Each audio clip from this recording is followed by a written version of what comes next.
Hey, welcome to Guitar Knobs, the guitars, gear, noise, and nonsense podcast, hosted today by these knobs. Tony Dudzik, Pick Guardian. Hey everybody, it's me, Todd Novak. Welcome to the Guitar Knobs podcast. We are thrilled to death that you are listening to our show. Ooh, that sounded evil. Yeah, I tried to get like Norwegian. We're going to have a really good time because... Why? We have somebody on the line who makes some pretty awesome pedals and lives in Kentucky. And Kentuckians are great. We love them. Who are you, sir? My name is Alan Godwin. Alan Godwin of? Radio Wave Effects. Radio Wave Effects, everybody. Yes, go check them out right now. Wherever you at, do it. Where can people find Radio Wave Effects, Alan? www.radiowaveffects.com. Do people actually still use the www? Well, you do. Yeah.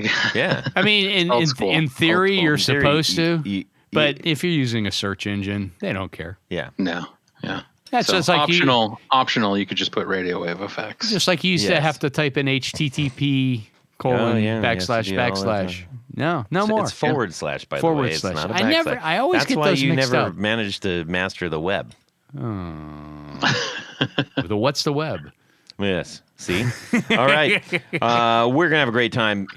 And we're going to be talking about, just so you can do a little digging up front, the Dalliter fuzz and the... Nervous energy. Yes, a nervous energy. And we're going to have a little bit of fun along the way. Learn some things about Alan. Learn some things about these pedals. Try as hard as I can to embarrass Tony, and we should have a great time. I love the guy on the nervous energy pedal. He looks like the piano player from Reefer Madness. Yeah. He's going through it, man. He's going through it. That needs to be a shirt if it's not already. I haven't checked to see. It's on the shirt. Oh, daggone it. I didn't even check that out. See how prepared you are, Todd. I have all my notes. It's just I not had there. to put it on a shirt. Actually, it was a shirt before it was my pedal. Okay, so you're making this worse for me right now. I'm just saying. Tony. Yes? We need to just discuss a couple of announcements real quick. Okay, fire away. Well, if you can. Recently... If it's not too much trouble. No, it's not. I'll get to it. Okay. So recently we had a big box of pedals show up from Mike Nazionale. And I was like, okay, I'm going to do a little poll and get everybody's input. Yeah. And I want you to tell me on a scale of 1 to 5 how much you want each pedal. And I sent it out. And how many responses did you get? Well, that's not the point yet. Hang on. Okay. So I sent it out, and then I was like, I wonder if people will think that number one, or like 1 is like, yay, number 1. And 5 is the worst. And I was like, but that doesn't make any, who would do that? Almost everybody. So, well, no, that would make sense. Number 1 is they want the most. From a scale of 1 to 5, how much you like something is usually it's the bigger number. Yeah, if you're rating a hot dog from the racetrack or the horse track. Yes. 1 being don't you dare eat that. Poor. To 5 being excellent. Excellent. Yes. But almost every single person said, please reverse my... So like, oh man. I said, okay, that's my bad. I wasn't explicit.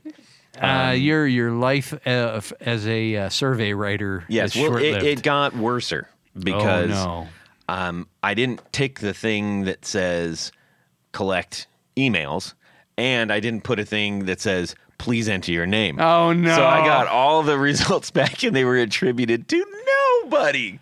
So yeah, so then I was like, guys, I'm really sorry. I'm going to send this thing out again. And then I got all the responses back and their names. And their emails, which I already have. I already have both of them. I just don't have them with their survey. With the survey, yes. Yeah. And I didn't really need the emails. Yeah. So, but it's nice to have. It's nice to have. I already have them anyways. Yeah. So anyway. Well, you can verify that it's the correct email. So that being said, I am in the process now of sorting through them and assigning winners to they're all winners, but assigning winner, chicken dinner recipients of said pedals. So this time next week, we will announce our first winner. That's cool. There's going to be a lot of happy people. Draw this out a little bit. A lot of happy people. Yeah. I like that. So, any other announcements? no, I think that's kind of it right now. Yes. All right. All right. Let's get into what's going on in our music world this week. We're going to start off with Tony Baloney and then check in with Alan Godwin from Lexington, Kentucky. Well, Todd, so over the past, I don't know how many months I talked about a Guild baritone. Alan, my friend, I think this is going to take a while. Would you mind running off and getting a couple of mint juleps for us both? Thank you, son. It's not going to take very long. I purchased the Guild 8-string baritone acoustic. Yes, this guitar, the weirdest purchase I've ever heard made. It's weird, but it's you know what I don't need. Okay, go ahead. It is a lovely guitar. I can honestly say it's the only one I have in my collection. So that's yes. And it's an oddball because it's a baritone B2B tuning, but what makes it an 8-string is there's a pair of octave strings in the middle. So what would be on a standard tuning the D and the G string, which is actually the A and the D string. In this case, it's an octave pair.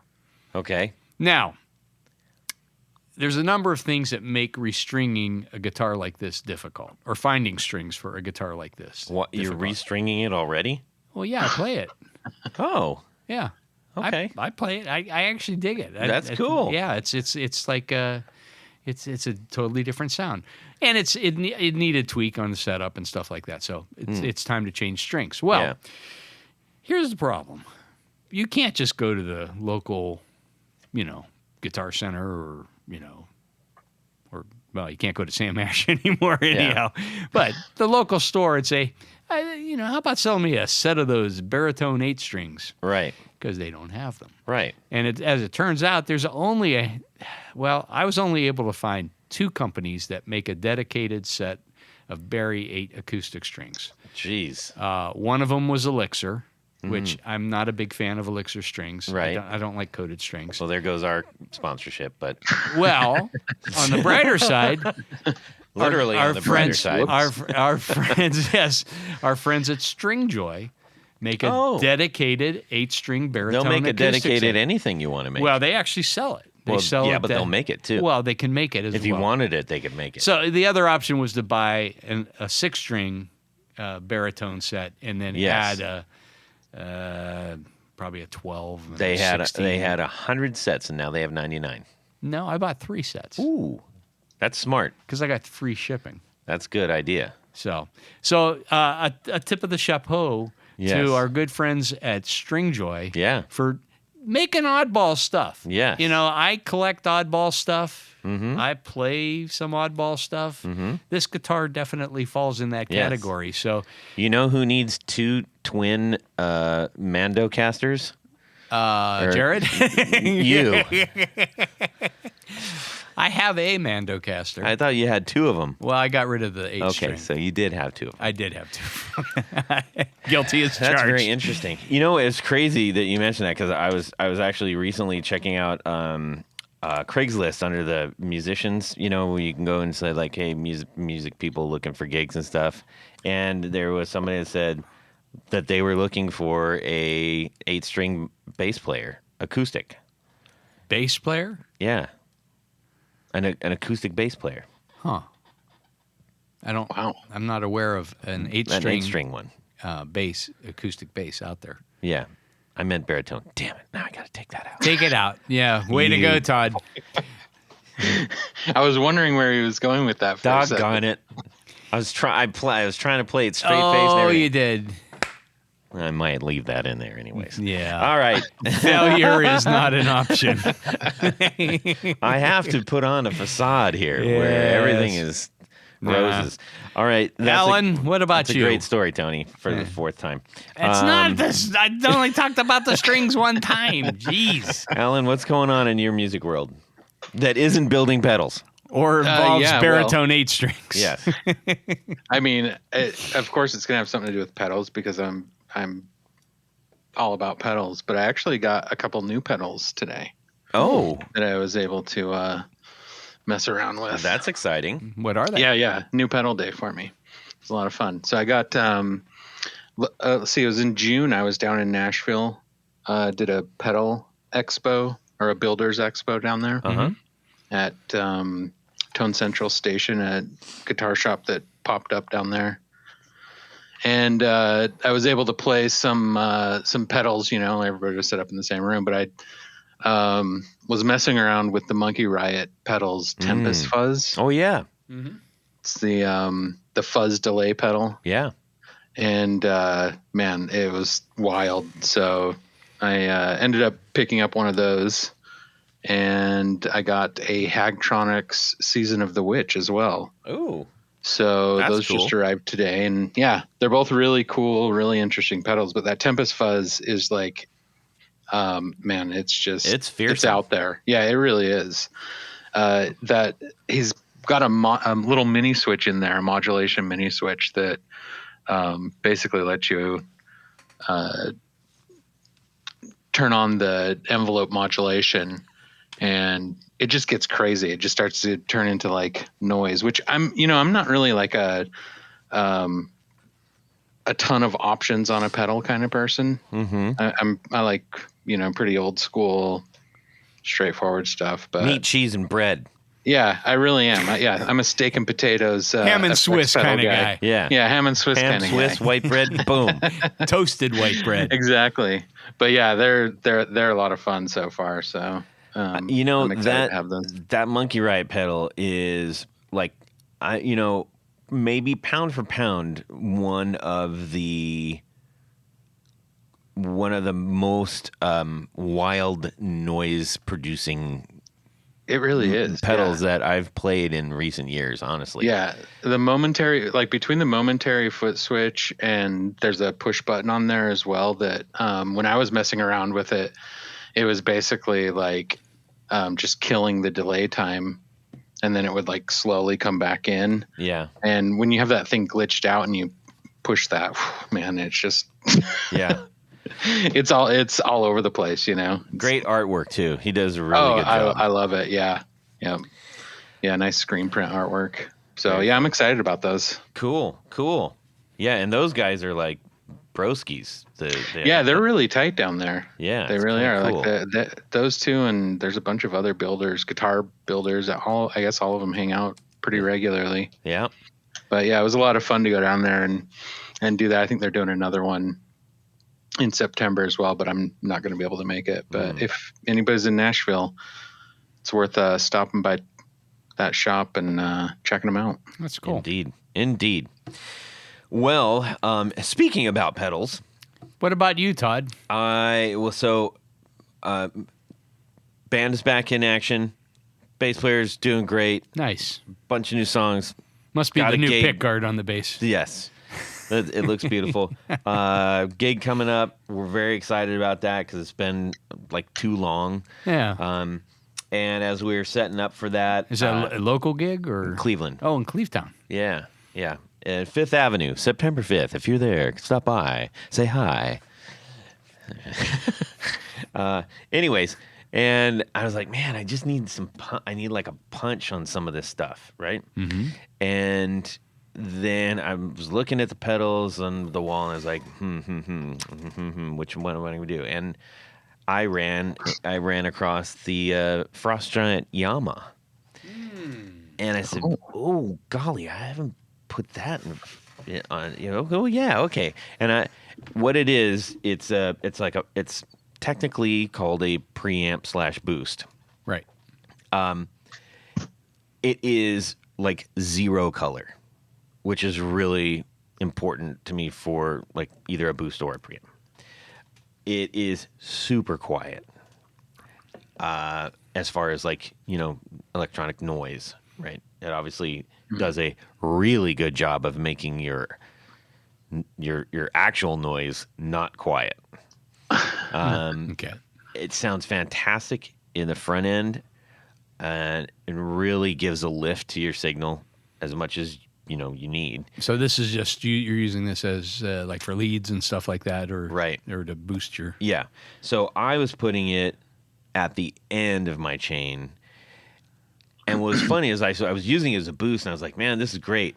And just out of curiosity, I was like, I wonder what this is gonna, because the signal, it just sounded better. Not even beyond louder. It just sounded like a little bit more awake, right? Almost effervescent, if you will. And so then I basically just toyed with it so it was at unity.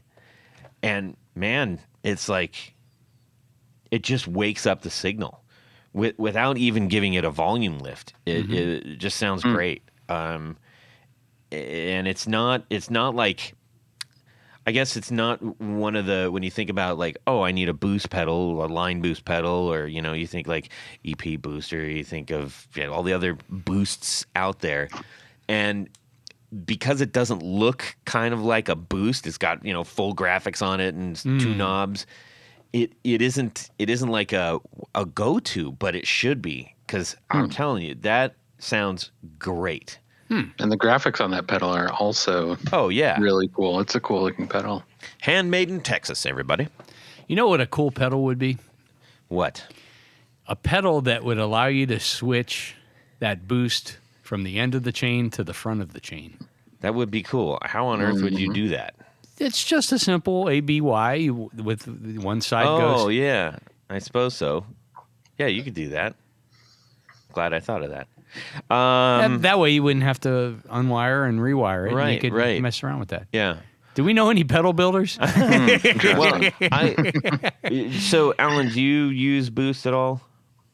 I haven't actually. Well, that's not true. I've got an LPB1 that I'll sometimes throw in at the beginning of my chain, and then it just like it's kind of like what you were talking about. You get that thing to unity, and then you turn on any other pedal, and it's just like Shazam! Your fuzz. Yeah, your fuzz is it just like slams, man. Yeah. So yeah, they're cool, but that's the only one I've really ever used. And a lot of times I wonder if it's because that pedal has a buffer in it, and when you buffer the signal, Yep. It does. I don't want to say it colors the sound, but it does change how it interacts with other pedals. So that might be what you're hearing. Who, me? Yeah. Yeah, it very well could. Well, no, I'm not hearing anything. That's what I'm saying. No, but you said it doesn't color it. No, I'm not saying it colors it, but it just sort of there was a discernible difference between end of chain, front of chain. Yeah, look, impede that thing. Yeah, that whole impedance. Yeah. Yeah, it just kind of gives a little like caffeine to it, if you will. Yes, a little nervous energy. Yeah, it's more of an espresso than the nervous energy it might be. Anyways, so that was great fun. If you are checking out like, hey, how can I give a little bit of lift at the end of my signal, or for solo or whatever, that's great. It's a great choice. And by the way, I didn't with boosts, I've tried them at the front. I don't really like things in front of the pedals that I'm running because my drives work well together. I don't need that there. I've tried it at the end of the drive section. Which gives you something a little bit different. But this one, when I switched it over, because it was in front of my drive section, right, going into the stomp, and I did it out of the stomp, and it was like, chef's kiss. Nice. Okay. Anyways. Very cool. Good to know. Yes, sir. And you know what? Came in very handy whilst... And at the same time, I was doing this. I'm going to guess it involves some Tour Gear Design patch cables. It absolutely did, because I had to rejigger my board, and it's always good to have that. So, what? Well, what if I wanted to buy some of these Tour Gear Design patch cables? Go to tourgeardesigns.com. Yes. Load up your cart. Load it up. You're gonna want a whole bunch of different sizes, and different shapes. Yeah, because they have side to top to side, top to top, side to side. That's all that's really all there is. I think there's pretty much. What are you pointing at? That's scaring me. That's a huge cockroach. Oh my gosh. That thing has that license plate. I think it does have it has a saddle on it, I think. It's got a prison tattoo. Oh my goodness sakes. We are looking at a what that's almost 2 inches. Yeah. I'm good with math. Yeah. Yeah. Wow. It's got a peg leg too. Jeez. Okay. One boot, one shoe. Keep an eye on that thing. Make sure it doesn't get near me. He's got a shoe boot. Yeah, shaboot. Yeah, he does. Anyways, where are we talking tour about? gear. Put in your code the guitar knobs. You're going to save 15%. 15%. Yes, it's going to be great. Thank you to Tour Gear for sponsoring our 4 on the floor. Let me get a little bit of this. 1, 2, 3. 4 on the floor. All right, Al and Godwin, radio wave effects. What's your 4 on the floor? Well, it's constantly changing because I'm not a touring musician. So I figured I would go with what I have had set up for the last probably couple weeks. Yeah, that's good. So I start with a tone bender, the McCarry's, like the big box tone benders. Mm-hmm. Yeah. Usually I don't know. There's something about like that tone bender sound. It's just so broken, and I don't know. It's so classic. But this is one of the few that just, it's always so big and full and rich. And I don't know if it's because of the particular, I'm assuming it's the particular transistors they're putting in these things. You have a McCarry's? Yeah. Yep. Holy mackerel. Yeah. Well, I think McCarry's reissued them at some point Well, for a short time. even if they're they not did, still- it's still they're still that's They're a pricey investment. yeah. Yeah. Well, I got it, years ago. Oh, So before they everybody weren't, wanted. yeah, they weren't quite as expensive as they are now. Yeah, that's But going it to cost does- you $700 on the reverb. No kidding. Yeah. No, I paid much, much less for it than that. But they're just like, it's just a big, huge sound. And I use muffs, and I have quite a few big muffs that I like. Mm-hmm.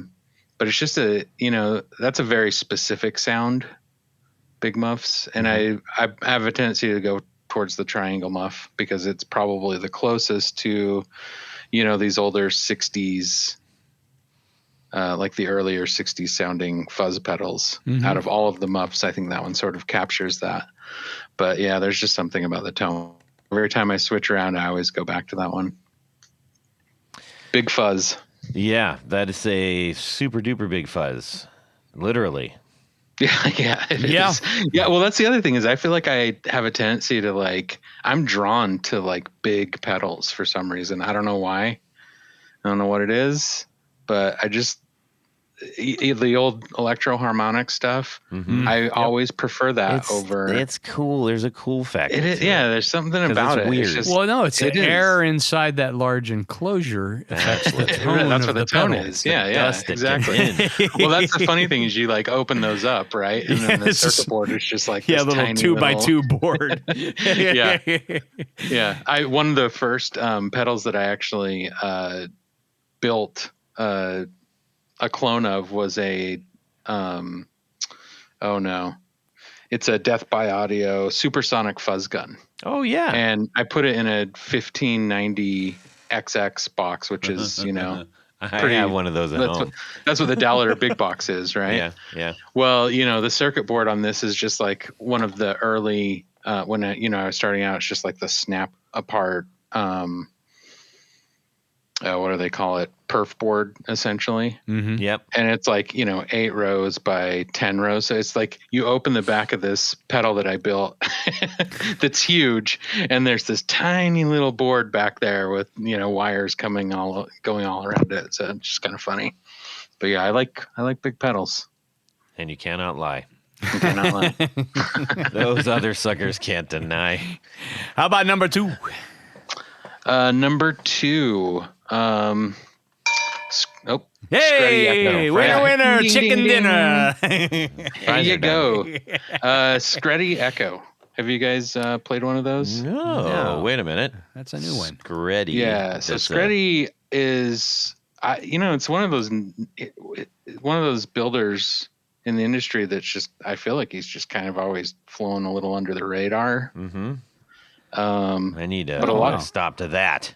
A lot of his pedals are really, really cool, really good build. But what makes this Echo cool? It is a PT 2399 chip, but he does something to this circuit that really makes this pedal sound warm. So I really like the like most, I think a lot of people, space echoes, are they just have this like warmth and this sound that, obviously a lot of guitar players really, really love, but they're expensive. They're crazy expensive.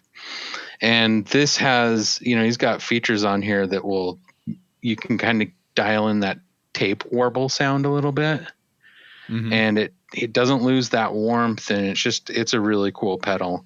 And this is a green box, which I think was like probably one of the first ones that were made. I'm not sure.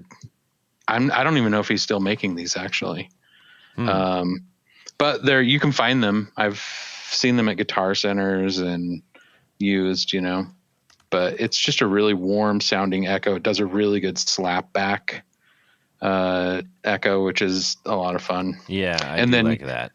And then he's got I haven't used this a whole lot, but he actually does have a delay return send, so that you can run it into other devices. Just the straight delay signal.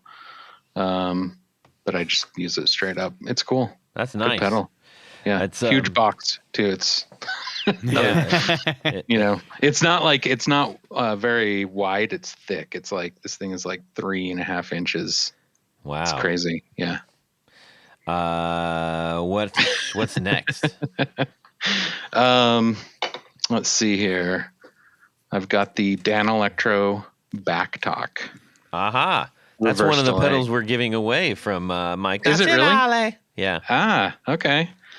It's cool. It's weird. It's subtle. But it just, man, when I'm playing music or like even testing pedals and stuff, this is one of those pedals that you just sort of get lost. You just play, and the next thing you know, like an hour's gone by, and you've you just sort of get lost in like what it does a little bit. But I have a tendency to play a lot of like softer, spacier, I don't know, guitar stuff. And so there's just really lends well to that. It, I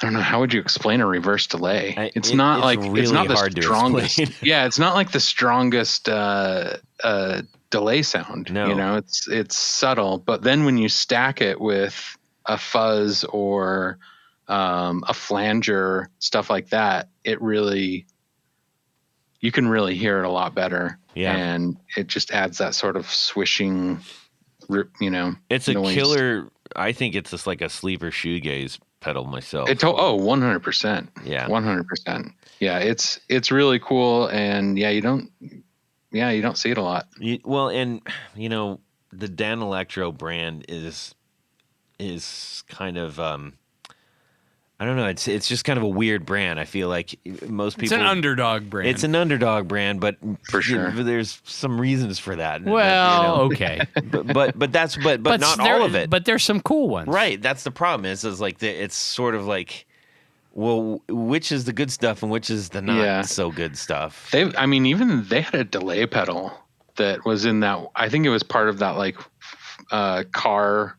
I don't know. They look like car. Yeah. Fenders or something weird like that, but they had a delay in that line too, just a regular delay, and it also sounded really, really good, really warm. But I don't know, I haven't played a lot of their stuff, but it's also a bit of an investment to say, you know what I need? I need a 3-knob reverse delay. Yeah, exactly. That's what I No? Can't wait to get my I paycheck for stumbled that. into But this. then you play it and you're like, whoa. Yeah. This is kind of cool and weird and different. And there's a subtlety. It isn't just everything is like, reverse, like spinning a backwards record or anything like that. Yeah, It's not like, at all. It's almost more of it's meant to mimic a reverse track of guitar. So obviously, the harder you hit it, the softer it is, and then as the signal fades from your guitar, it actually increases into the. Yeah, it's like it's taking the trail of whatever you're playing, and that's where the signal is being drawn from. Right. Yeah. As something trails off, it's cool. It's unique, that's for sure. Yeah. And we're giving one away. Pretty cool. Nice. All right, Kate. What's Number 4? Yeah, here we go. I love flange and phase. So usually I have like a If you had to pick one, which would it be? phase. Oh my god. No, between the two. Oh, between flange and phase? Yeah. Flanger. Me too. I just think Me it's too. I think it just has a lot more color to it. Yeah. Typically. The thing that I personally like more about a flanger is that every phaser I've ever played feels like here comes the phaser, and it's just like it's only going to sound, like that, and half of it's cutting out. Yeah. So it kind of like playing a tremolo. If you've got important bits that you don't want to cut out, oops, too bad. Yeah. You definitely get that sort of volume drop at one part of the spectrum of that. Yep. Yeah, the flanger just sort of like it'll stay in the mix. Yeah. But so I've got a deluxe electric mistress, and I've used one. It's probably like one of the first flanger pedals I think I bought from Electro Harmonics. Is it an older one or is it a reissue? I think this is the it's hardwired in. Okay. So it's probably like early 90s. I've had it forever, so it's probably in early 90s. Which is about when I started playing guitar. And what I think is cool about these is they're warm. It's a really warm flanger sound. Super resonant. They're just beautiful. If you sold 2 of these pedals, you could go get yourself a really nice motorcycle.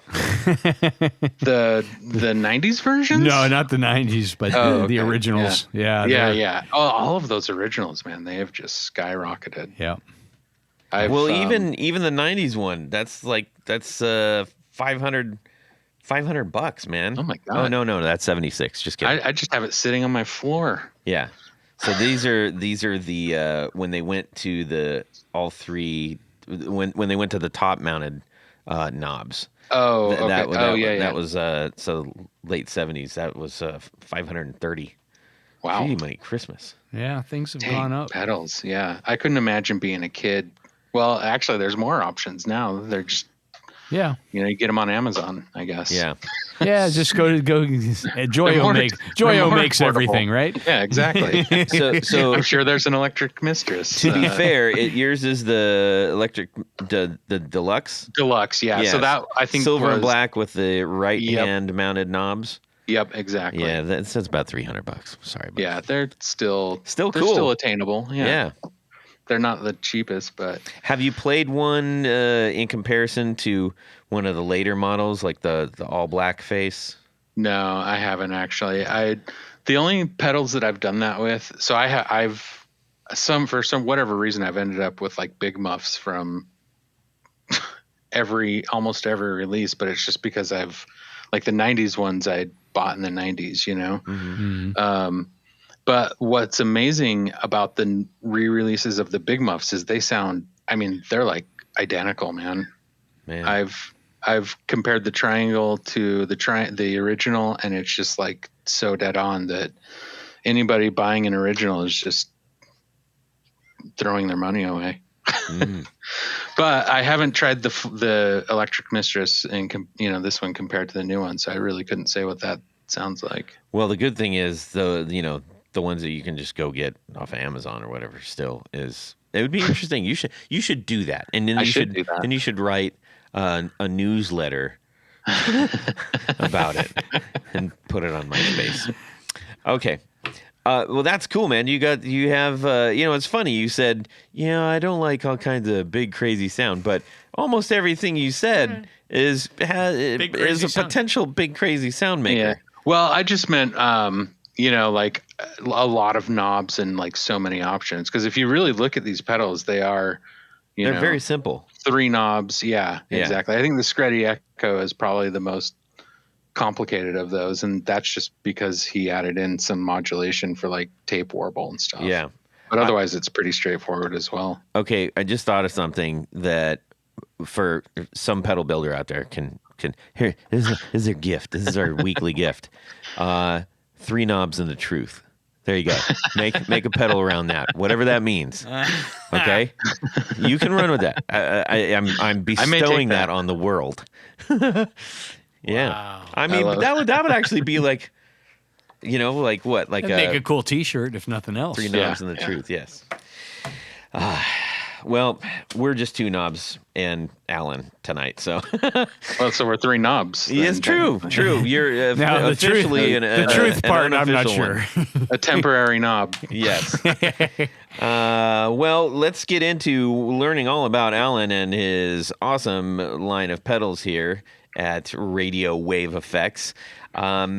We have in front of us as a brief pre-cap the Dalliter Fuzz. Mm-hmm. And the nervous energy thing.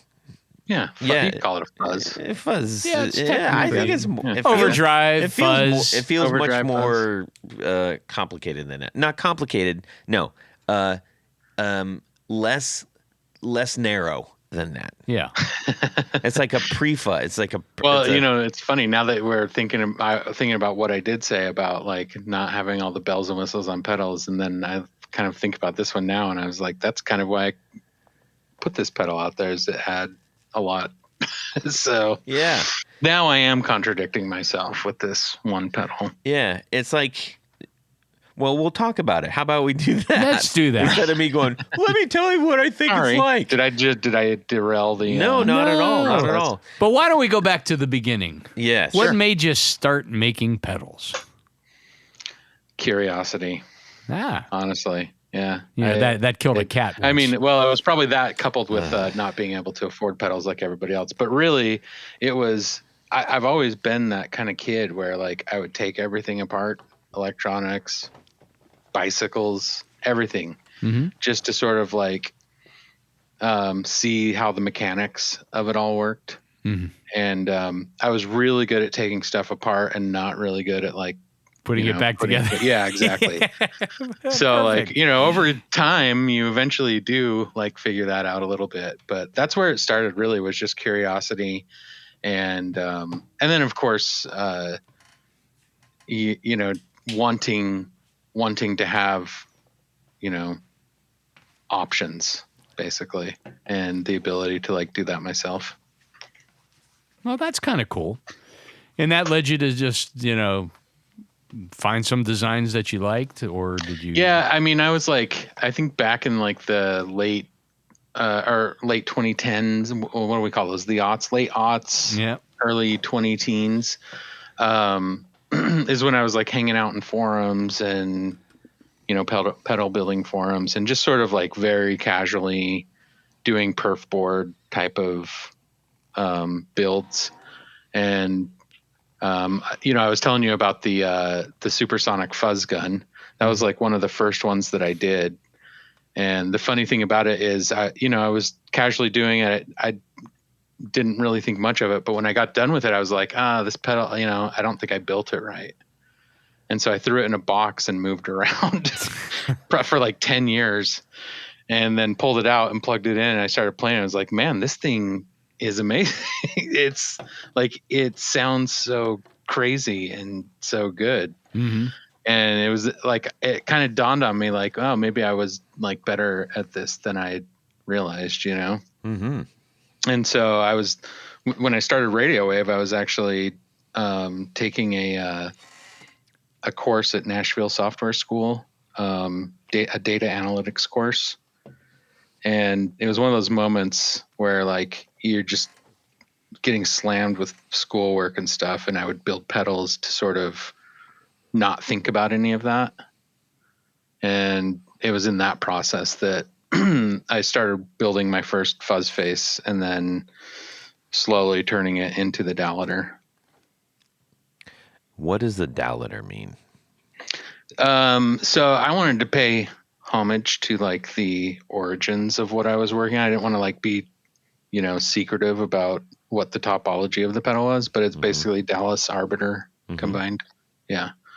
So I figured I would just pay homage, and I don't know. It just popped in my head one day when you're thinking about naming a pedal, and it's like naming a band, right? There's a million bad ideas. Yes. And then you settle on one of them. Yes. And then it's kind of there, right? The worst band name that I think I ever heard, or at least the one that I most remember, growing up in LA, there was a LA Weekly was like a rag that everybody had. Yeah. And you'd look in there and it would be like all the bands playing had full page ads and everything. And there was this one band, and these dudes were just beat looking and trying so hard to like toe the line of whatever Hollywood was supposed to be.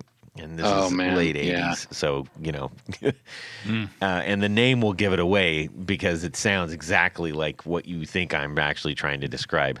And they were Bad Apples with a Z. Ooh, with a Z. And I looked at that, and that's when I was like, you know what? I can do better than this. Well, wait a second. So you're telling me it was like an late 80s hair metal kind of band. Oh, yeah. And that was the name they settled on. Wow. Yeah. I can't believe I've never heard of them before. Yes. It's dripping with sarcasm right now. If only they would have put an umlaut over one of both of the A's. Exactly. Over the P. But just one. I don't even know if that would help Bad Apples with a Z sound heavy, or, Yeah. There's probably not a lot you could do with that. No. Oh, dear. We're going to get I a would letter. love to sit in one of those like rooms when their demo comes in, and if it even got that far. I just imagine some guy at Capitol had to have seen this at some point, right? Oh, yeah. I mean, because it was like doing those opening day fishing things where you just put the thing in the water and then you gotta, or when you see the tuna boat guys, they later just put the pole out and go, whoop, they pull it back because it's something shiny and the thing goes, that's what it was like. I mean, it was just, It was gushing with everybody had a band. Anyways, not talking about that on this show. We've covered that now. We'll move on. We'll move on. I don't even know where this came from. We're talking about how you name things. Name things. Yes. Oh, yeah.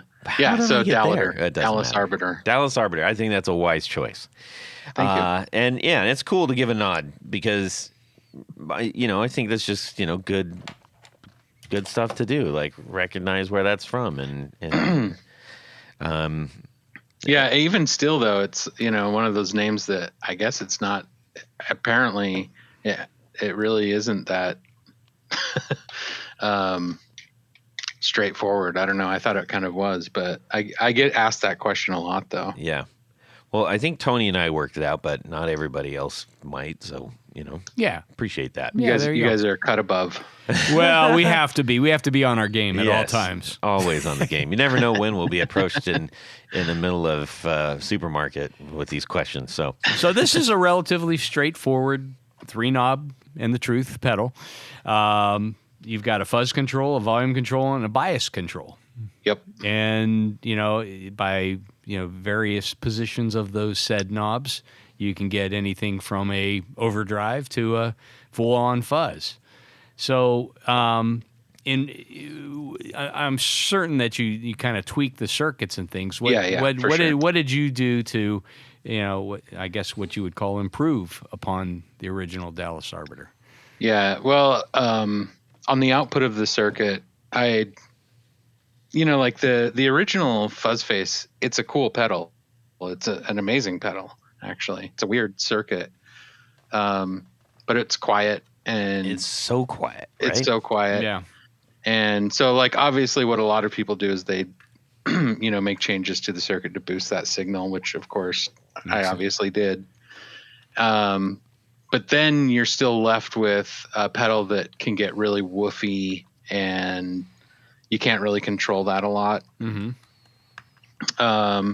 So I, changed the filtering on the output after the gain stage, so that it basically balanced more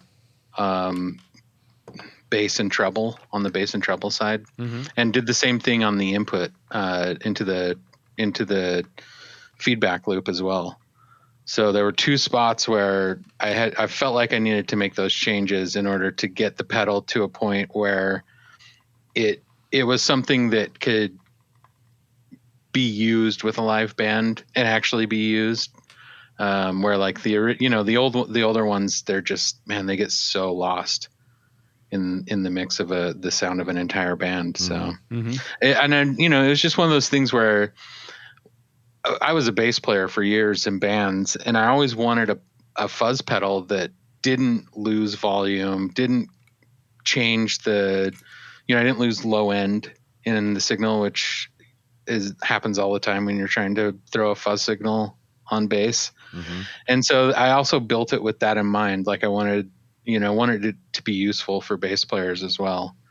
So yeah, I just tweaked a couple of the filtering sections on the input and output, and then made some changes to the fuzz signal. All of it's, the thing about pedal building is it's the same recipe, and you either add to it or you take away from it, right? As a pedal builder. So that's pretty much what I was doing there with that pedal. And it does sound different from other fuzz faces. I've definitely put it in line with other ones, and I'm happy with it. I built it to the point where like it was something that I wanted to use, and when I originally made it, I actually sent it. I was just making it for gifts for a few friends that played guitar, and when I sent it out to them, like I heard back from like half of them where they're like, "Man, this thing is killer!"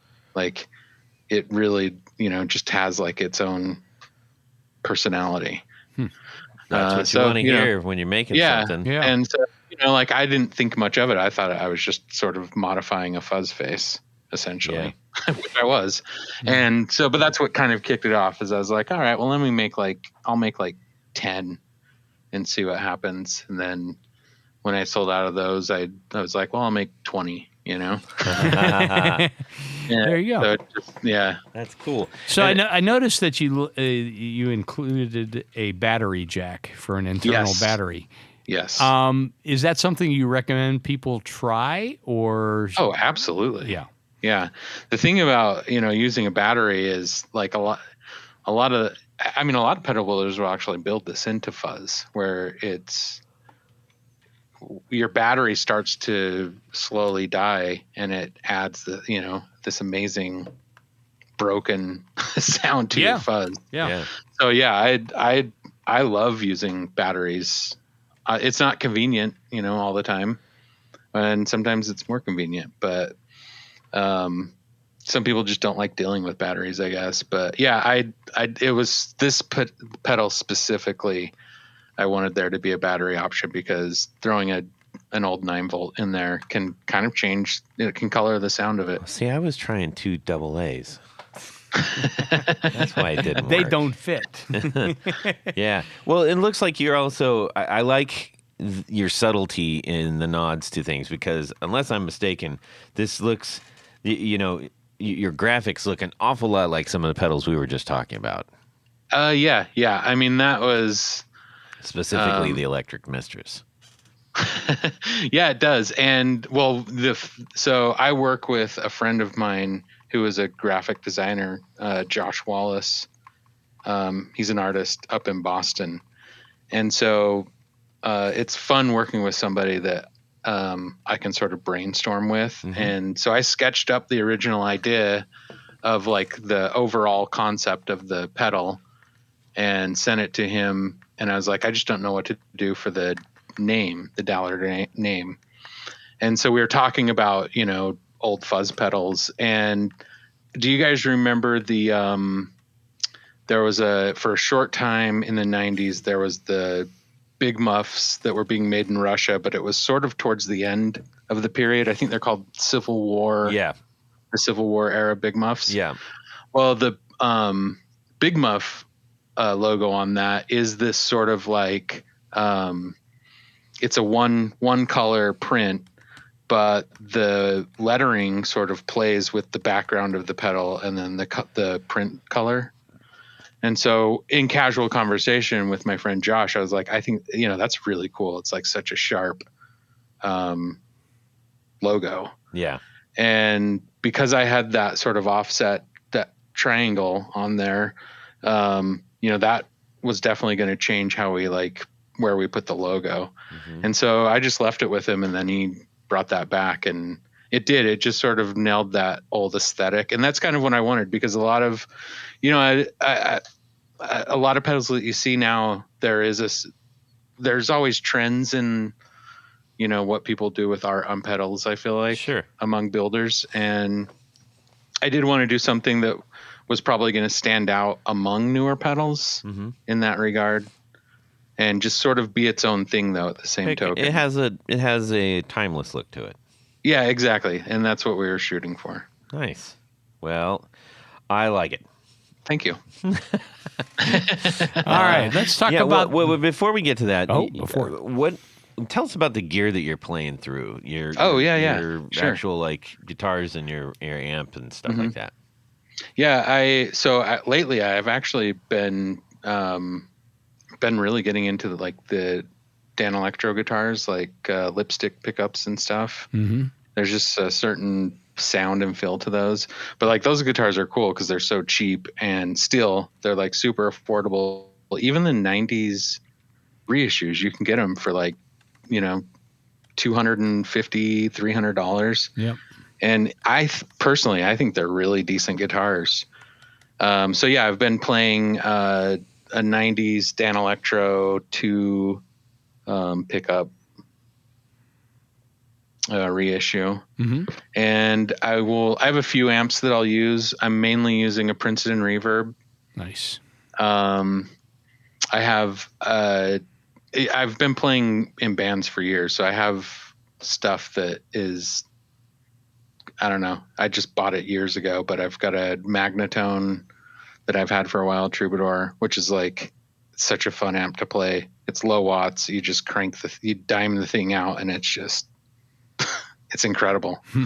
So I'll use that, but you can't really test pedals to that. And that's really what I'm doing most of the time, is I'm just testing pedals, or I'm doing research and messing, I just play through a lot of pedals. So I'm usually using the Magnatone, or the Princeton Reverb. Cool. Yeah. The Dan Electro, is that the U2 or the? This is the U2, and I've got one of those, and then I've got it's the U2 that's the Les Paul cut. Yeah. And then this one is in the, if we really want to geek out on it, it's the salmon colorway, which really, as it fades, it turns into a flesh tone. It's such a weird, really weird color, but it's interesting, and I don't know, it appealed to me. And then I've got a double cut, which I think it's a U2. Is it a DC? Do they call it that? I think U2 a DC, or something like that. Yeah. Or the Hodad. Yeah, the Hodad. Yeah, I haven't played one of those actually. Yeah, that's cool looking. It kind of has the Venture, the one that Mosrite-ish. Mosrite kind of vibe. Mosrite, yeah, that's right. Yeah, cool. Does it have the curly horns on it? Ish. Not the super curly. That's the Dano. Yeah. The 63. Gotcha. Yeah, this is this definitely looks more like a Mosrite style guitar. Okay. The Hodad does. And they also had some from that era that had built-in effects and things too. Yeah, they did. Yep. Yeah, it's really it's one of those companies that, I don't know, it's just kind of a weird. They always did weird stuff. Yeah. That was it. Yeah. But yeah, I was going to say the cool thing about building pedals is that you want to have a variety of guitars. So I actually,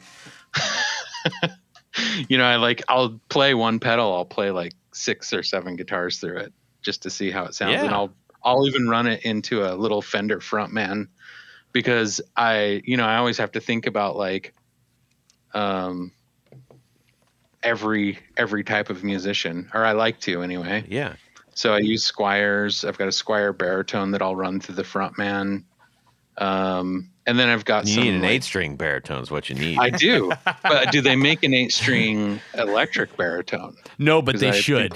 They should, right? Jeez. Well, we know where we can get strings for them. Exactly. So, Yeah. but yeah, so I have like vintage guitars that I've had for, a long time that I've probably should sell at this point, but they're, I use a 65 SG Junior that, it's just one of those things where like, that's probably my favorite guitar to play and to test pedals through, but I can't, it's one of those guitars that not everybody's going to have, like, yeah.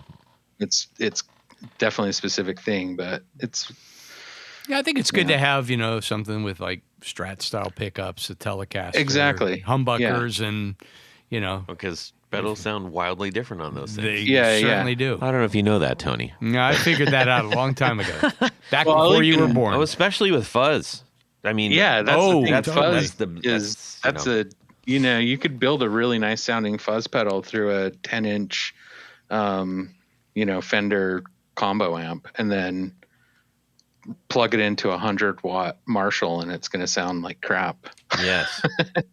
Like, that's happened. Yeah. Oh yeah. So, I keep some high wattage amps around. I'm just running them through everything basically. So I've got an one of those Electro Harmonix MiG 50 heads, Oh, yeah. I remember. which those, yeah. they are so affordable in comparison to like the original Sovtex, and they sound identical. Yeah, those things kind of like- came out and just, I don't know if it was, I don't feel like they did super well. Yeah, it's weird. So I think I got mine used at Guitar Center. I think I probably paid like $3.99 for it or something. Wow. Yeah. Yeah, I mean, they were just like, they couldn't give them away. But they're awesome because it's basically like a combo of like a blackface, probably like a JTM 45 or something. A blackface bassman and a JTM 45 is what it kind of reminds me of. And I think that's kind of what the circuit mimics. Yeah. But they're really cool amps, and it's a good one to run. It's a 50-watt amp, so it's a good one to run fuzz pedals through that sound good through the quieter stuff. Dig And it, just try to man. balance. Yeah.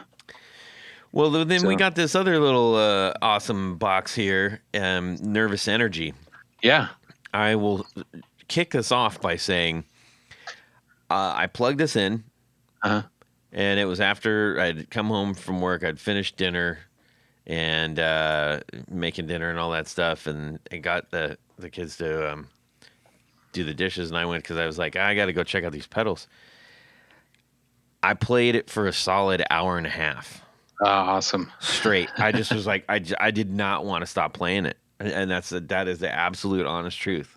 That's so just fun. sounded like my. It was like watching my amp in an awesome street fight when it was winning.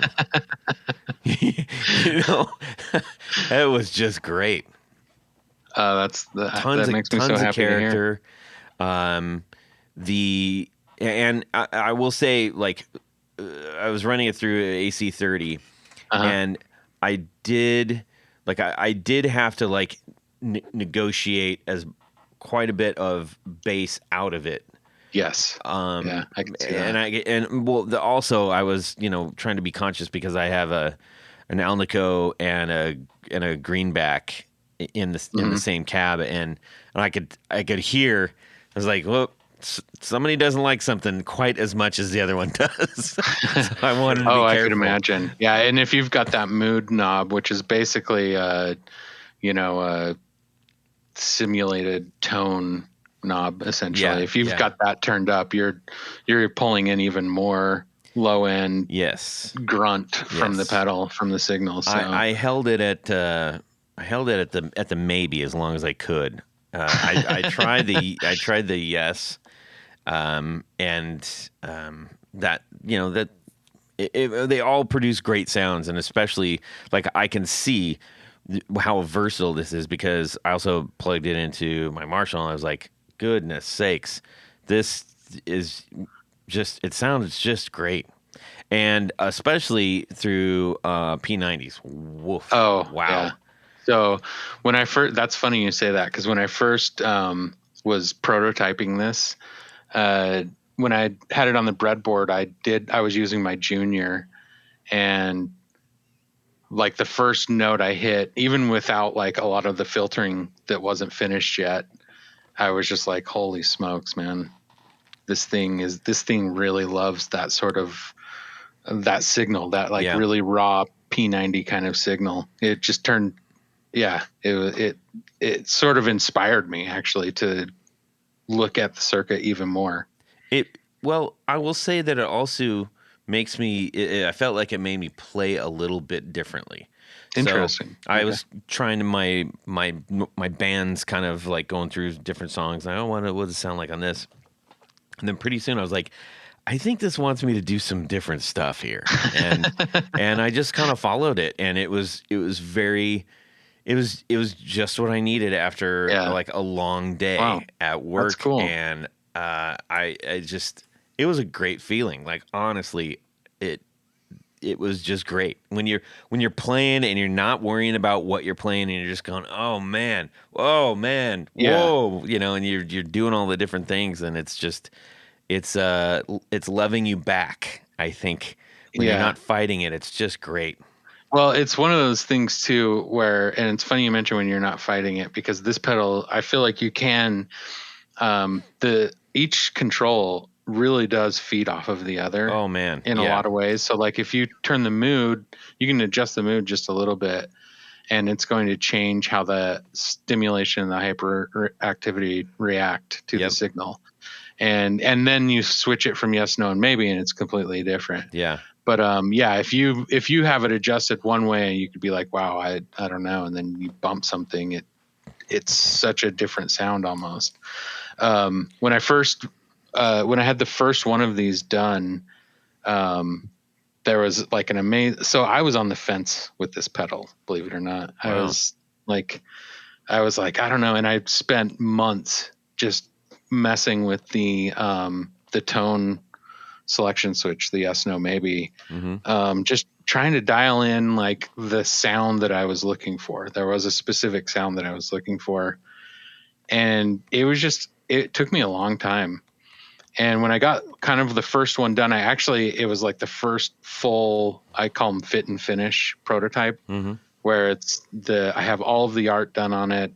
And as far as I know, the circuit isn't going to like the shape of the circuit's not going to change. So the knobs are where they're going to be and the switch and everything. So I'd built one, and then I got a message on Instagram from Elwood Francis, who is a local to Lexington. And at first I was like, I know this name, and then I had to look him up, and he was the guitar tech for ZZ Top. Oh, cool. And then he eventually became the bass player for ZZ Top. And so he sent me a message that I really dig the Dowler. Like I'm in town, like I'm hoping we can meet up. And so I was like, of course. Like, well, why not? I don't know. Yeah, let me see if I got the time. No, I was super excited to hear it. Super excited. So we set it up. My sock drawer, but yeah, we set up the meeting and everything, and so I had that pedal. I had a bunch of prototypes finished, and then the Dowler, which he said he wanted. And so he was playing through them, and then I set up the Nervous Energy, and I think the setting was like probably on the maybe, and it was just in that pre-self oscillation setting, just before that oscillation just takes off and gets kind of annoying and buzzy and doesn't stop. And there was a moment where he like struck a chord and he said something like, "Man, this is Zappa stuff right here." And it was like at that moment I was like, okay, wow. I'm gonna I just kind of melted a little bit. I was like, oh my god. Like, that's so cool to hear. But it was kind of then that I was like, all right, I'm going to do like a full production of these Yeah, and that's just see what cool. happens. And it's been like, the reaction has been amazing. It's been similar to like the experience that you had. I hear from a lot of people where they're just like, man, this thing is like, it's different, you know? It's It really it is. definitely It is inspires not a like lot of any other people. pedal that I think I've played, and not because like the fuzz sounds a little bit different or something Yeah, like yeah, that. yeah. It is because of how you play with it, and you've got stimulation, mood, hyperactivity, and stress. Okay, first of all, what does that mean? Right? Exactly. So, Yeah. but right there, it's saying put away what you think this is going to do and Yep. just experience it. Play with it. Play with it. And if you get your hands on one of these, ladies and gentlemen, be patient. Spend some time. Incremental motions on the knobs.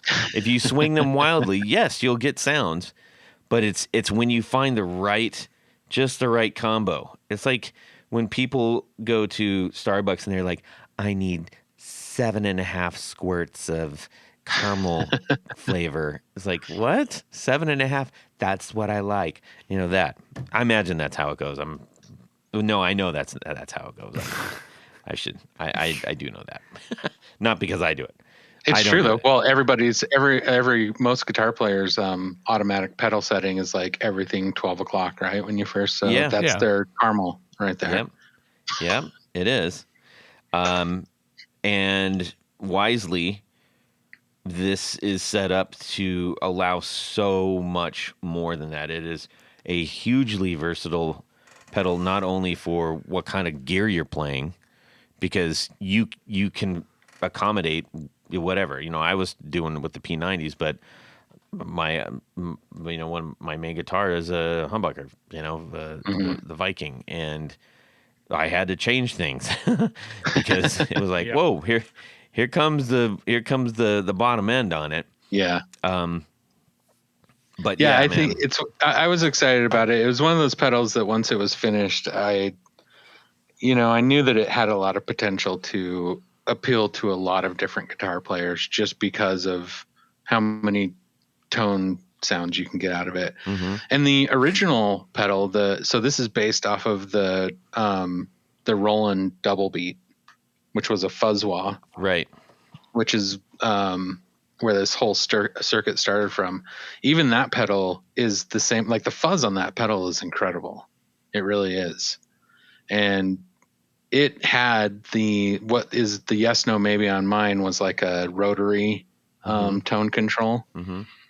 And so it had that. And there were definitely settings on there. Like the square wave setting was incredible. It's huge. It's super fuzzy, broken, Velcro-y fuzz sounding, really good. But then the other two settings were just like, they were there. Yeah. But you could see that at the time that that pedal was still really versatile. I think it got overlooked because there was a huge wah stuck to it. Yeah. Right. Yeah. And so the fuzz just sort of like got pushed into obscurity. Whenever I hear stuff like, well, these controls are there, and well, they're there.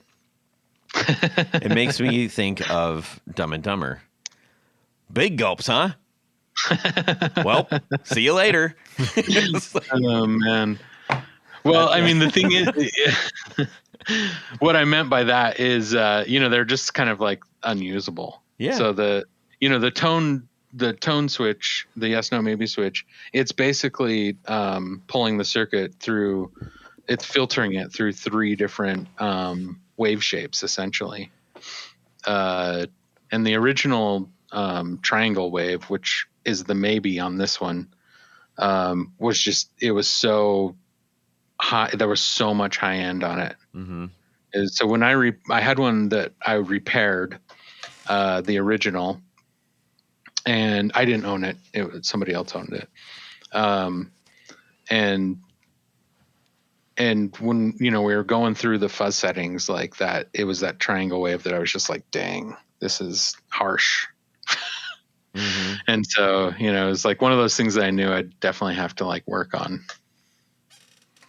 But yeah, it was worth the heartache and the effort. Tony, you're Yes. itching for a question here. I am, because I'm curious about additional hidden features. Oh yeah. Tell us. Well, so when I was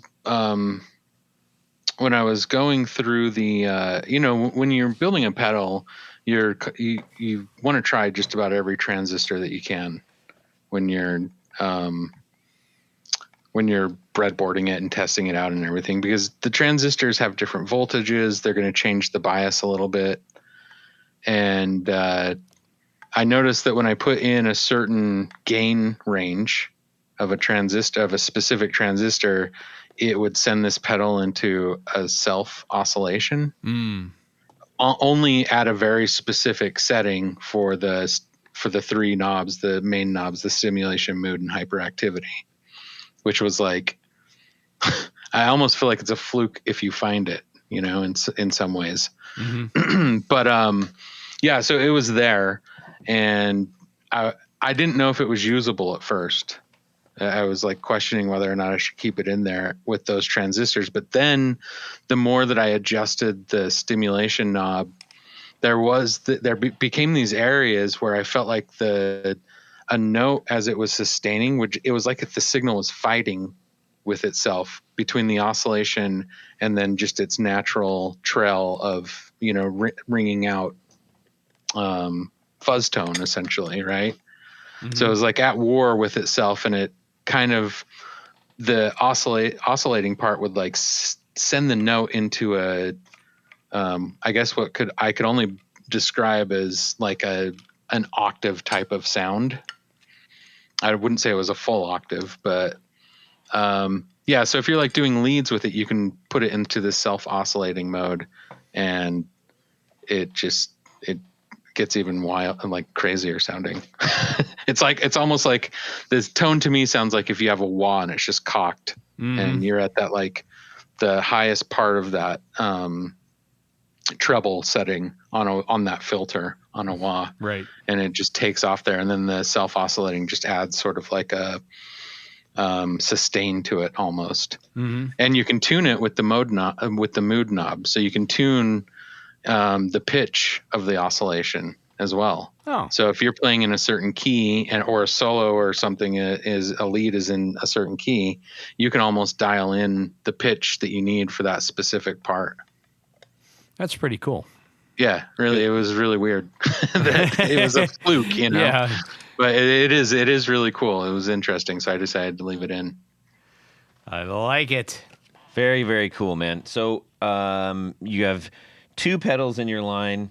Yep. Do you have? Are you holding steady there, or you got? No. What are you doing? Yeah, so I work a full-time job. What do you do? I'm a revenue manager for a major like airline travel management company. Oh, okay. Yeah, that's my day job. That's what I do to make money. Yeah. Well, we have day jobs too. Well, I do. Yeah. Tony does. Radio wave is just like the hobby, if you will, I guess. Yeah. The passionate hobby.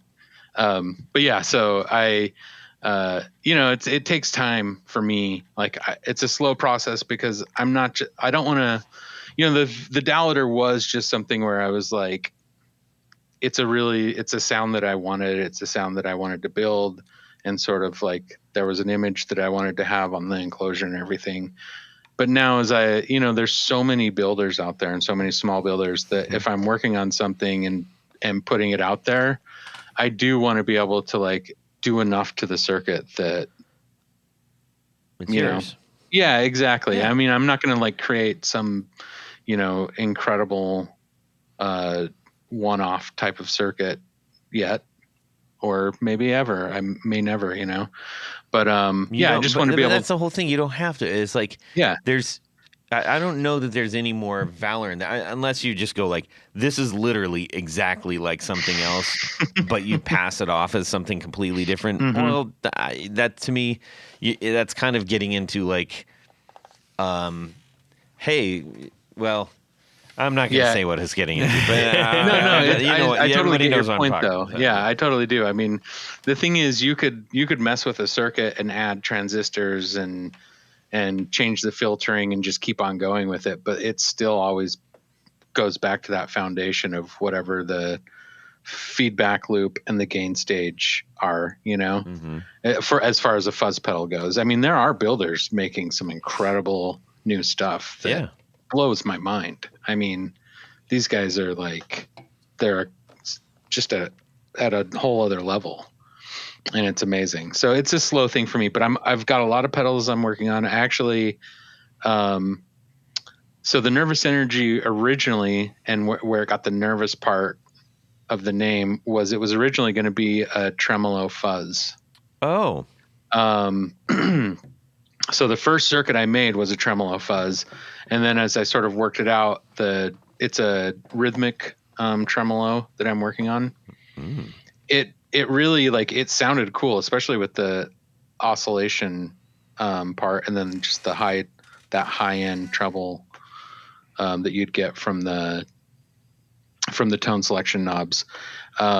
It would just play off of that really well, but the circuit became, it's a bigger circuit, obviously. Cost was going to be more, and this is about the time that tariffs were coming into play. So I was like, I don't know if I can make this cost effective if I add this just yet. So I am working on just releasing the tremolo part as its own pedal, but I am going to release the Nervous Energy with the tremolo, and it'll be its own thing as well. And you can use the tremolo. I built it so that the tremolo can be used independently from the fuzz, and you can switch the order of where the tremolo sits. So it'll either be first in the signal or it'll be last, which really changes like how that sounds quite a bit. So I'm working on that. And then I've got a pedal that I'm like really excited about. It's 2 vintage voice fuzz circuits that I'm basically stacking and going with the same premise of being able to use them independently and switching the order of them. But it's crazy. And I wish I could tell people what the fuzz circuits were, but I don't know if I want to put that out there yet. I mean, but it's sounding really cool, and I'm really excited about it. So that pedal is going to be called Twins, I believe. Nice. And we'll Gemini. hopefully we'll hopefully have that out at the end of the year. Nice. Excellent. Well, Alan, it has been a great delight talking to you about these pedals, learning about the builder. I am quite certain that you've made some connection with some listeners out there who are like, I pretty much have to have this now. And we are going to transition ourselves right now into a little thing called Would You Rather? There you go. There you go. You didn't interrupt me. That's so nice of you. It's all good. So, yes, in this segment called Would You Rather, we're going to continue with our series that involve going back in time and back into the studio as producer supreme. Yes. Bruce Dickinson. The cowbell guy. I need more cowbell. Yes. This time... Would you rather? I knew it was coming. See what I have to put up with. I mean, this is...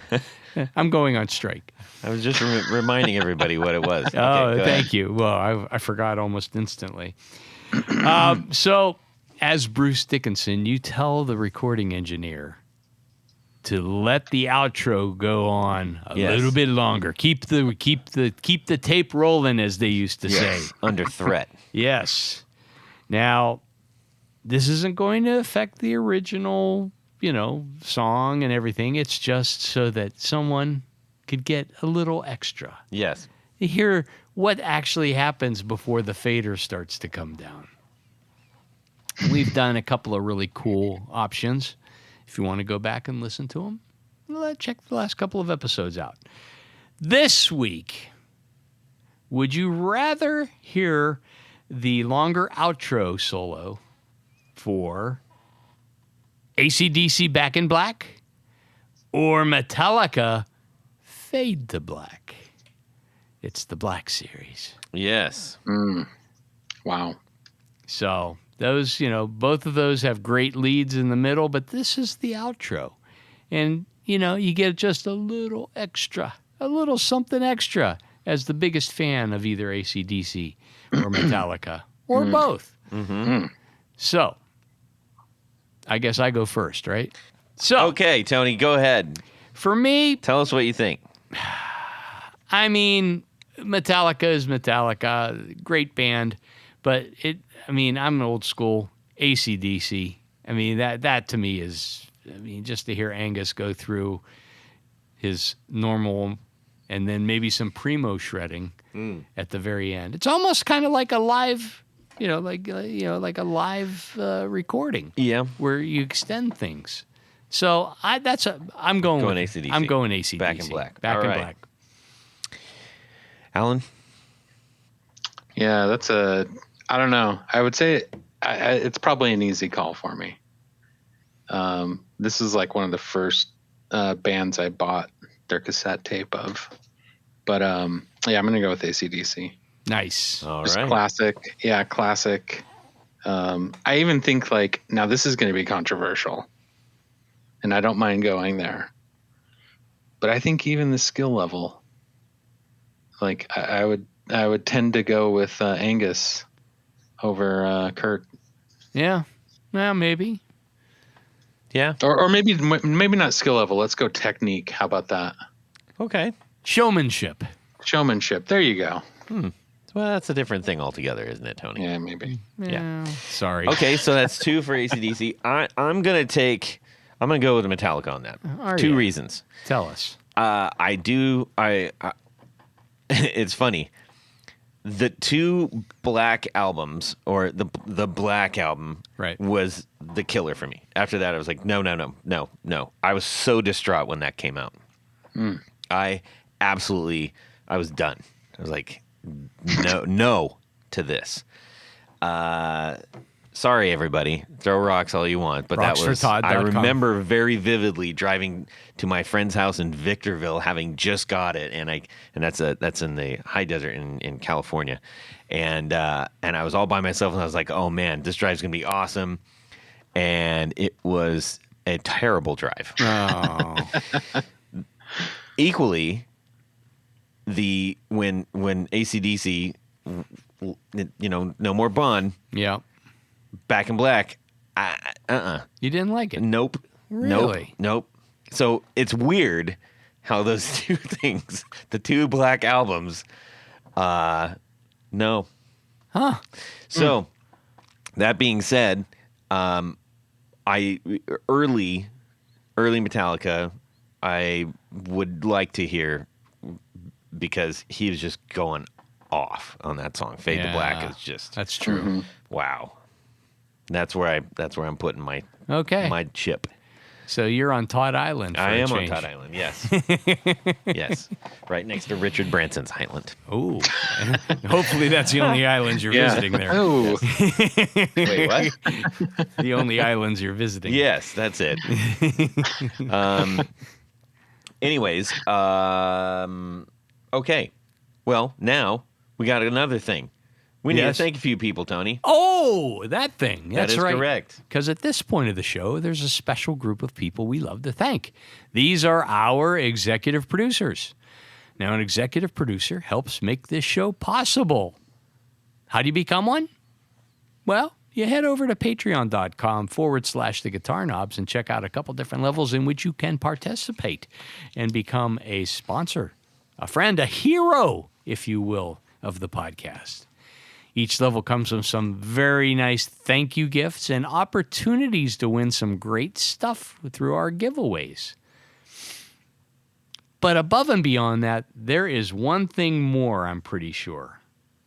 What was that? You get to have your name read on the thing. You had to have your name read on the thing, and that's what I'm going to do right now. So special thanks to these executive producers: Anthony Lathrop, Brett Hogarth, Cameron Pampas, Darren Gregory, Don Kloss, Elad Mizrahi, James Bell, James White, John Esterly from Rare Buzzer Effects, John Sebastian, John Halverson, Justin Jones, Ken Sayers, Michael Senchuk, Mike Davenport, Owen Eads, Plutone, Ralph Gottschalk from Wonderful Audio Technology. What? Richard Kendall, Rick Calhoun, Rusty Sneeden, Stefan Lamb, Tom Barazin, Trevor Ellenberg, Trevor Gunberg, Vader and Pedals.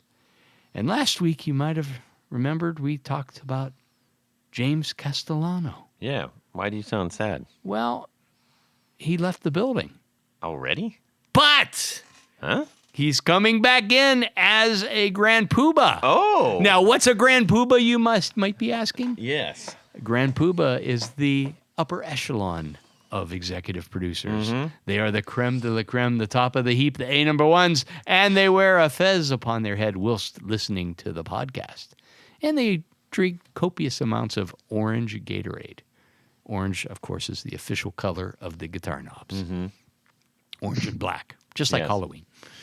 So special thanks to these Grand Poobahs: Anthony Gemalero, Billy Spitfire Unlimited, Bob Crouch, Brian Robison, Cody Foster, David Kaminga, David Tyndall, Enrico Fernando, Fox Hill Studio, Gregory Randall, Hex Matos, John Williams, Martin Cliff, Matt Hart, Michael Van Zant, Michio Murakishi, Moon Guitars, Pedro Vasquez, Sam Jett, Steve Keys, James Pennington, Zach Oswald from Brandon Wow Pickups, Jonathan Labate from M2 Labs, Ty Barnes, and as I said earlier, James Castellano. All right. Welcome. Welcome. Yes, thank you so very much. Ladies and gentlemen, we need to say a colossal thank you to our friend Alan Godwin of Radio Wave Effects for stopping by, having a great conversation with us, tolerating us, laughing at our crappy jokes. Yeah, it was my pleasure, man. I was really excited to do this with you guys. Great. So were we. Where can people go get these fabulous pedals that you make? We got them at radiowaveeffects.com. They're also available in store at Tone Central Station in Nashville, Tennessee. Cool. And those are going to be that's it. That's okay. All right. And go check out I'm sorry. Instagram. Actually, Yeah. I got to say this, or I'm going to get in trouble. Oh, please. Notpedals.com. They are available with free worldwide shipping. Oh. At Not Pedals. Notpedals.com. Okay. All right. And yeah, did you say worldwide free shipping? That is correct. Yeah, they do something crazy. really How incredible is that there. possible? I could tell you it's going to be a long story, and I'm, as you guys have probably figured out, very long-winded as it is. So No, you got the time. I wasn't feeling that, but we'll trust you on this. All right. Tony Baloney, where can people find the things that you do? No, just head over to pickguardian.com. Check out the stuff that I do. What do? I make custom pick guards for guitars. How do you get one? Shoot me an email. Let me know what you're trying to do, what you need, what colors you want, what pickups you're using, all that fun stuff. I'll make something very special for you. And as Todd loves to say, it's your opportunity to make your guitar even more yours. Yes, sirree, Bob. You can shoot me a DM on Instagram. That's where you'll probably get the quickest response. You can shoot an email to todd@theguitarknobs.com if you feel a bit more long-winded, which is okay too. And I think that's really kind of it, everybody. Right? Did I cover everything, Tony? Well, I think we should have them have a wonderful guitar week. We should have a wonderful guitar week, everybody. And subscribe! Yep. Man. I've helped tar a roof one time, or retar a roof, and it was in Arizona when I worked at a record shop out there. Wow. Middle of summer, and we had to start at 1 a.m. and it was still, miserable. And then All you had to do breathing is- in all that nasty tar. Yeah. Oh man. You did it wrong though, man. All you had to do is take all the ones out of the $1 bargain bin and just like lay them out on the roof, and they're done. They melt right in. Exactly. Yeah. Idiot. Idiot. That's why I'm here. Don't But worry. inevitably, the water would get in through the center hole. Yeah. Our motto is, okay is not quite better than good enough. Just not on the horse track. Right. The what? The horse track. What's a horse Yeah. track? Red Mile, man. What? You don't know anything about it? The horse track? The horse track. What's a horse track? Oh, horse track. Oh, racing track. Okay. Well, I've never heard it called a horse track. It's a racing track. It's a horse track. It's not a horse track. A racing track is for cars. A horse track is for horses. I had a client. Hollywood Park was my client. Hollywood it was Park. a racing track, a racetrack. I was like, "What is this? Was this some like a book or something that came out that talked about like horses that somehow were migrating, or I don't know." I was thinking of a track. No, it was actually, I said horse trek, and it was about horses that go into space. Yes. Okay. Well, that makes more track. sense than horse track. Jeez. We have our handy. We should brand this screwdriver, or at least give it a name. We have this screwdriver that sits in the middle of the table. So whenever we have pedals and we want to talk about it, we always pull the back off. Oh, sweet. Okay. Yeah. I like that. How about screwball? No, that's too on the nose, Tony. Anyways, then you'll be like, what? Every time I say that. How about horse wrench? Horse wrench? That's a little redundant. Horse wrench. And I just thought that was just a stupid offhand comment, which I like it. occasionally I will say. Occasionally? Occasionally. A late lunch. Oh. A late lunch. I do it all the time. What did you have for a late lunch? Oh, you're going to love this. Take a little Swiss. Uh-huh. Little ham. Uh-huh. Throw some mustard on there. Yeah. And then, 2 pieces of bread. Yeah. And I'll throw it in the toaster oven. Ah. Get that Swiss, a little melted in there. Uh-huh. And yeah. And then I don't know if have you guys had that before? Yeah, but I usually Ham put and powdered Swiss. sugar on it. Oh, powdered sugar. Powdered Okay, there you sugar. go. Oh. Yeah. Rare. Sorry, I had a brain fart there. Yeah. Yeah. And mustard. Mm-hmm. And if you have Mayo. a panini maker. No mayo. See, that's fancy. Mayo. No That's mayo. fancy. No, wait a minute there. We got more Johns in Yankee Stadium. Yes, hold on. I don't know it. Okay. I think the bun is what makes the hot dog, edible. Right. Yeah, especially a good split bun. Yes. No, I'm talking, You top Oh, split. yeah, yeah. Top, Yeah, a top put split. holes in them Top and stick split, the hot yeah. dog A in. top split. You were trying to say top split so fast. How you did they didn't want me to How did they jump get the hot to dog in the bun?